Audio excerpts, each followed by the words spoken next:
Comment ça va tout le monde? Oui je sais, on a encore une fois changé de décor, c'est normal. Et vous devez aussi sûrement vous demander, pourquoi tu refais une vidéo? T'en as fait une il y a quelques jours, c'est normal. Sauf que ça me laissait un peu un goût amer. Je voulais pas vous laisser là-dessus parce que pour moi la vidéo du retour c'était pas réellement une vidéo. Donc en tout cas j'espère que vous allez bien. Moi ça va plutôt nickel comme d'habitude de toute façon. Aujourd'hui on se retrouve tout simplement pour une petite vidéo qui sera basée sur les anecdotes. Donc les règles sont simples, vous avez déjà dû le voir sur pas mal de vidéos YouTube. Il y a plusieurs anecdotes, en l'occurrence moi sur ma vidéo il y en aura 3. Ah et je l'ai dit, ce sera une petite vidéo. Sur ces 3 anecdotes là en tout cas, il y en aura une qui sera fausse. Et ce sera à vous de trouver en me le disant dans les commentaires, selon vous laquelle était vraie et laquelle ne l'était pas. Et écoutez, c'est parti. Hop. Avant tout, j'ai une question. Est-ce que vous connaissez Instant Gaming? Parfait, tu m'envoies là le... Oh, bonjour. Si vous êtes là, je suppose qu'on vous a parlé d'Instant Gaming. Vous ne connaissez pas? C'est pas grave.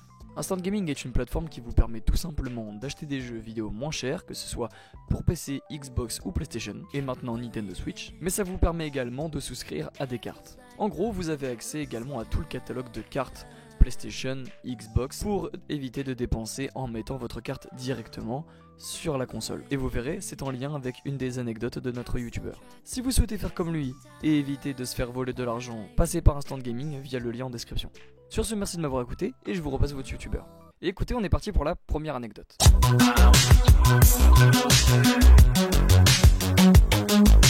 Alors faut savoir que étant enfant j'étais assez turbulent, surtout à l'école. J'étais pas forcément le meilleur élève en cours, surtout au niveau du comportement en fait. Et en cours forcément quand t'es un petit cancre, pour faire passer le temps, tu fais énormément de conneries. Je suis en 6ème, j'ai fait ma rentrée au collège, tout s'est bien passé. Et forcément tu te dis bon, pour impressionner un peu les potes, tu vas faire 2-3 conneries, tu vas faire rire tout le monde dans la classe et tu vas devenir populaire.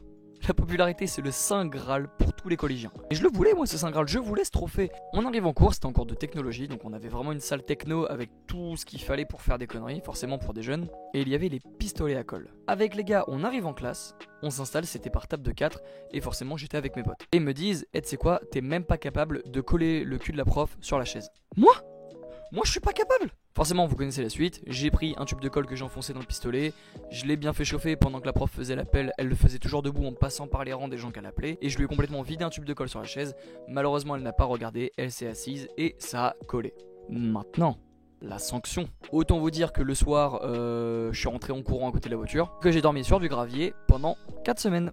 Non en vrai, ma mère m'a juste complètement terminé, mon beau-père pareil, et ça se comprend. On passe à l'anecdote numéro 2.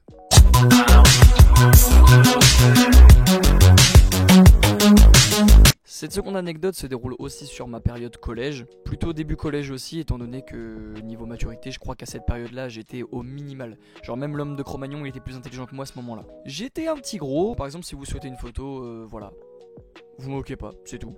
Et forcément, ça se voyait je pense, mais j'adorais les bonbons. Bon.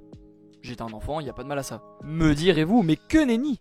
Parce que pour acheter tous ces bonbons et ces plaquettes de chocolat que je m'enfilais en cours, fallait bien de l'argent, fallait une source de revenus. Et forcément, du coup, la solution que beaucoup d'enfants, surtout de mon âge, ont utilisée, c'était le vol. Mais à qui voler? À mon beau-père qui fait 1m95 pour 130 kg et qui pourrait me déglinguer juste avec un doigt?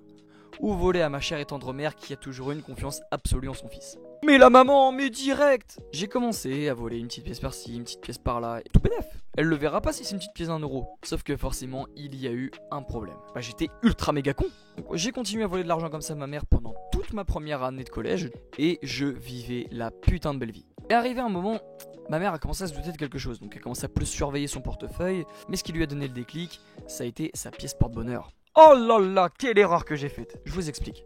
Ma mère s'est vue offrir une pièce porte-bonheur. Donc c'est une pièce sur un bouchon en liège qui apparemment apporte la richesse à l'avenir pour la personne qui la possède. Mais Axel, un matin se lève, il dit tiens, il n'y a plus d'argent dans le portefeuille de maman. Je fouille les placards et forcément, vous vous en doutez, je tombe sur cette pièce. Je remettrai une plus tard quand j'aurai de l'argent et c'est tout. Mais que nenni!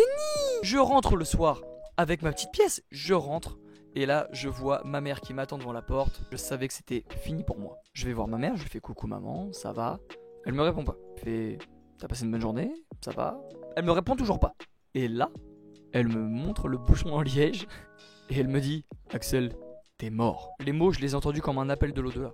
Forcément, je me suis fait déglinguer. Quand j'y repense, ma pauvre maman, elle en pouvait plus en fait avec moi. Et donc en gros, j'ai dû bosser pour récupérer de l'argent et lui redonner ce que j'avais perdu. Maintenant, l'anecdote numéro 3.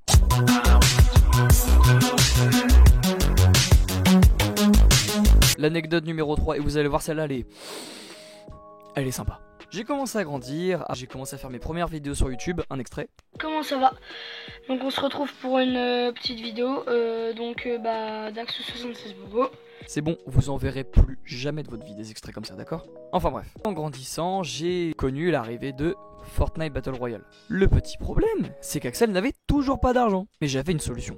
Quand le jeu est sorti, j'ai été parmi les premiers à m'acheter des skins et les tout premiers passes de combat. Comment j'ai fait? Bah j'ai racketté mon père tout simplement. J'achète un skin, je vois que ça marche, je suis content. Et je me dis, ah mais celui-là il est bien mais j'ai qu'un seul skin, du coup j'en joue qu'un seul à chaque fois. Je change un petit peu. Puis j'en achète un troisième, puis un quatrième. Puis j'achète comme ça sur la durée. Tous les mois, mon père se mange des big prélèvements. Mon père commence à se rendre compte qu'il y a beaucoup de prélèvements, me pose de plus en plus de questions, et moi j'esquive toujours de la même manière en disant que c'est prélevé soit sur Google, soit qu'il s'est fait pirater sa carte, et il a changé 2 fois de carte. Donc, ce qu'il faut résumer de moi quand j'étais petit, c'est que d'une, j'étais un gros con parce que je faisais que des conneries, et de deux, que j'étais un super gros voleur. Donc écoutez, j'espère que ces anecdotes vous ont plu. Je vous invite aussi, si c'est pas encore déjà fait, à vous abonner, à liker la vidéo et à activer la cloche de notification par la même occasion, ça fait toujours plaisir. Et écoutez, je vous dis à la prochaine. Salut tout le monde.